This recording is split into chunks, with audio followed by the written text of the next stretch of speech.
Hello, namaste to all. Guys, hope you all are doing fine. Welcome again to another daily dose of knowledge.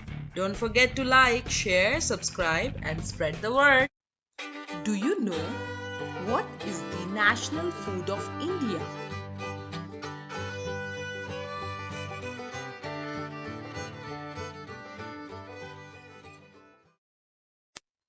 So, have you answered it as khichdi? Well, India does not have a specific national dish due to its diverse culture. There were rumors that the government of India was planning on designating khichdi as a national dish, but it was later denied by the government. Well, whether it is national food or not, but I love khichdi.